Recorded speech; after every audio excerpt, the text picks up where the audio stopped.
What's going on, everyone? Welcome back to the channel. I am back in the garage. I have a new project on the 4Runner to start tonight. It's already dark outside, as well as super cold, maybe 30 degrees or so. So in the background, you can hear I have my diesel heater going. Apologize if that's a little loud, but that leads me right into what I'll be working on with the truck. I'm going to be installing some auxiliary power in the back of the 4Runner, so we have some additional power when we're out camping and we want to run the heater or charge phones or anything like that. So this is a project that I mentioned in a couple other videos. I've been wanting to do this for a while, and it's just a little expensive, so I've been putting it off, but finally have all the components to go ahead and get this project rolling, and I'm super excited about it, so let's get into it. So first and foremost, this project can add up pretty quickly and become pretty expensive. I will go ahead and in the description of this video post a link to everything that I purchased and everything that I used throughout this process. There's ways to get this done without using the exact stuff that I bought. You could go more expensive or a little bit less expensive, just judging off of some of the research that I've been doing. My goal here was to basically replicate a setup that I know one of my buddies in a Jeep Gladiator has, and he's had pretty good success with it, so that's what we're going to be doing tonight. We got this all-top battery box, which is really meant for like an RV or like a boat, a camper setup. Not necessarily your car, but it's fairly universal. And then inside it holds a deep cycle 12-volt battery. I was playing with the charger location this morning at work just because I was a little bored, and I think this is where it's going to live. My plan for the night is to get my DC charger wired into the primary battery, and then the goal originally was to keep this battery box in the back of the truck. I don't have a ton of extra space for this battery box to live. It doesn't necessarily fit in with my storage very well. So what I'm thinking about doing is stealing some of the components from this box, relocate them into one of the walls of my storage, and then I will keep the deep cycle 12-volt battery inside of this little cubby, which will be wired into this DC to DC charger that runs to the primary battery. I got some 20-foot sections of 4-AUG cable here for the power and the ground. I'm going to run some cable from the primary battery up front and try to get that back to the back of the truck, and then we can start playing with getting some things wired in.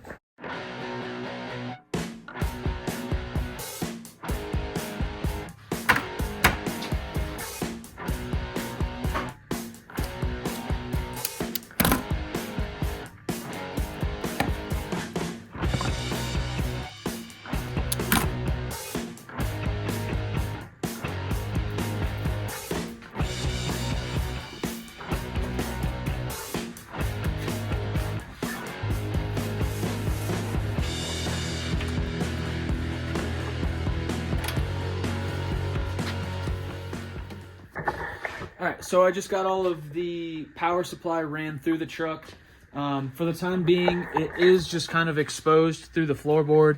I don't have a ton of zip ties right now, so I'm gonna come back in tomorrow when I'm at work and zip tie all of this stuff nice and tight so it's not separating like that. But I'm not super bummed about that. This wire is relatively large, and I already have some wiring harness underneath the carpet that have made it pretty difficult to get all of this trim to lay flat. As you can see, this screw is popping out. But so I'm going to do my best to tuck this and get this all nice and cleaned up tomorrow and leave it like that for the meantime. My next step is, now that I have the wire ran out of the back of the truck, I am going to cut it down to length. I'll probably leave a couple extra feet, so cut it somewhere about where I'm grabbing it. And then the excess will stay up in my cubby hole. It will run out of this little access hole that I've cut in the storage box and then get wired into this little terminal right here. I still have a ton of wire left over, so I'll use this for another project.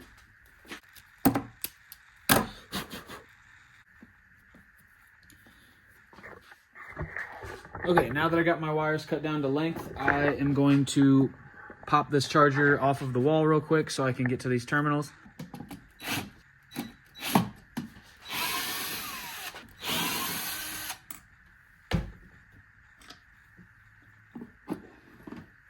So like I was saying, what is already wired in here is going to be my output, which is going to run around the back of the storage box and into the other cubby hole where my 12-volt battery is going to be. And then these are the input from the primary. So just have to throw those in this left side of the terminal real quick and get this guy thrown back up on the wall.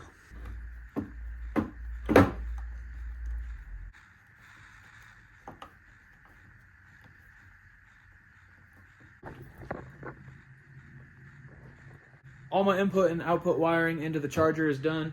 I'm gonna go ahead and clean this little mess up real quick and then get it remounted on the wall.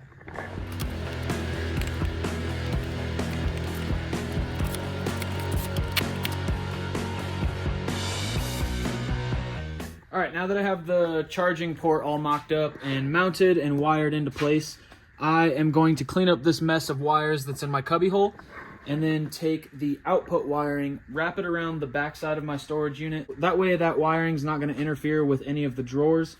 And then I can start playing with getting this stuff wired in. I do think that this is a better option just based off of like space.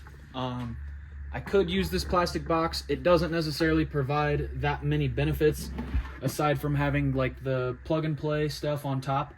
But that's all pretty easily wired into here. So I think my goal is to steal the reset switch, steal the terminals, steal the 12-volt plugins, as well as the LCD screen. I want to mount all of that stuff in the face of my storage box. That way we're using up as minimal space as possible. And I'm still getting all of the benefits of this plug and play battery box.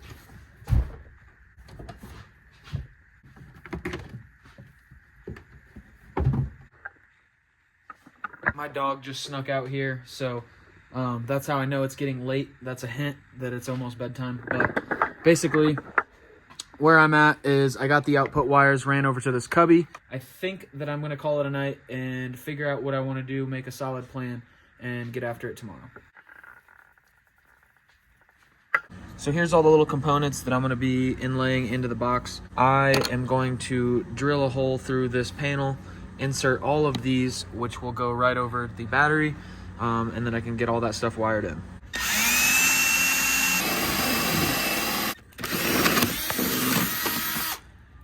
So I got my two little holes drilled here in the wall of my storage box.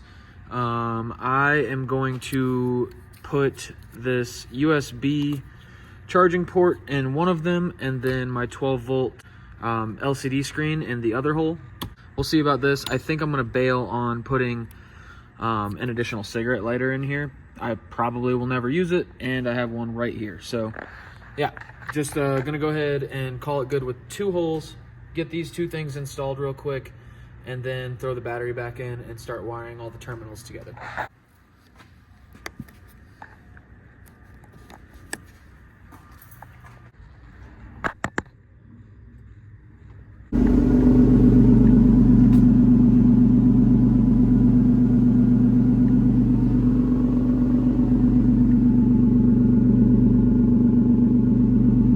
I just got home from work a little bit ago. It is dark outside already. I know this video kind of bopped all over the place, but I want to go ahead and do a quick overview of everything that I installed and how everything's going to work when I'm out camping.